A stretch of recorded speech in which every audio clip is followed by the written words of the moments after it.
Good afternoon. My name is Maya Brooks, and this is the Good Governance Report. Today, we are examining a real headline, not a theory.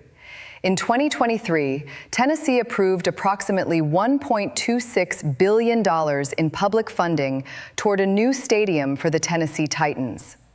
When combined with private financing and league contributions, the total project cost was reported at roughly $2.1 billion. In 2022, New York approved approximately $850 million in public funding for a new Buffalo Bills stadium. Those figures are documented in state approvals and national reporting. The question is simple. When public money funds private sports facilities, who benefits and how? Let's slow this down. Most stadium financing relies on municipal bonds. A state or city issues bonds to investors. Taxpayers repay those bonds over time, often across decades, with interest, because the structure lives in the paperwork. When stadium deals are promoted, projections typically include job creation, tourism growth, and neighborhood revitalization. Those projections often rely on commissioned economic impact studies. Peer-reviewed studies from economists such as Dennis Coates and Brad Humphreys have repeatedly found that projected economic benefits from stadium construction often exceed measurable long-term economic impact. Analysis from institutions such as the Brookings Institution has reached similar conclusions. Spending inside a stadium often replaces spending that would have occurred elsewhere in the local economy. A family attending a game may simply shift discretionary dollars away from another local business. Spending shifts. It does not automatically multiply. Now let's address the part many fans actually care about. If you love your team, here's the so what. When a city absorbs a large portion of stadium construction cost, private ownership reduces financial risk. A modern stadium increases franchise valuation through premium seating, naming rights, media enhancements, and long-term lease security. According to publicly reported valuations from Forbes, franchise values have grown dramatically across major leagues over the past 2 decades.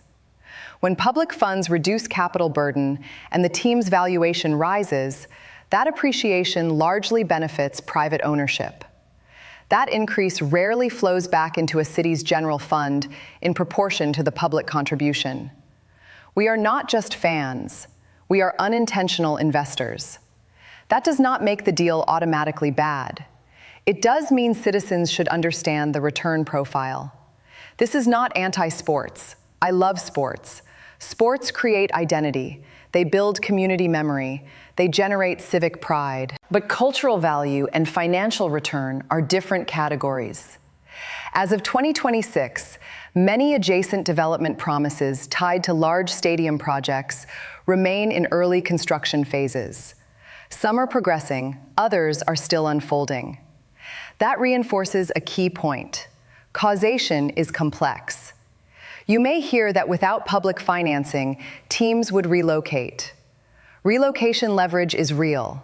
It is part of negotiation strategy. Cities weigh the potential loss of a franchise against decades of repayment obligations. That is governance. You may hear that stadium districts always revitalize neighborhoods. In some cases, development follows. In other cases, broader metropolitan growth patterns explain much of the change. Again, complexity matters. Here is your governance checklist.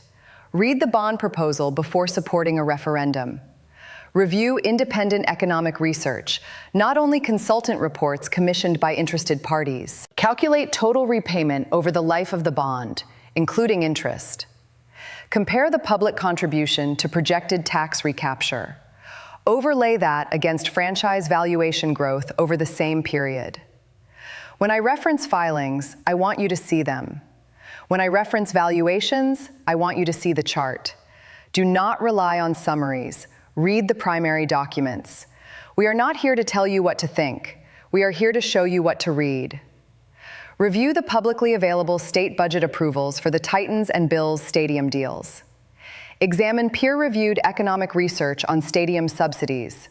Study franchise valuation data across multiple seasons. Fact-check us. That is how a smart community is built. This is Maya Brooks, and here at the Good Governance Report, we follow the money before we follow the narrative. You just got the goods from the goods. Thank you and good night.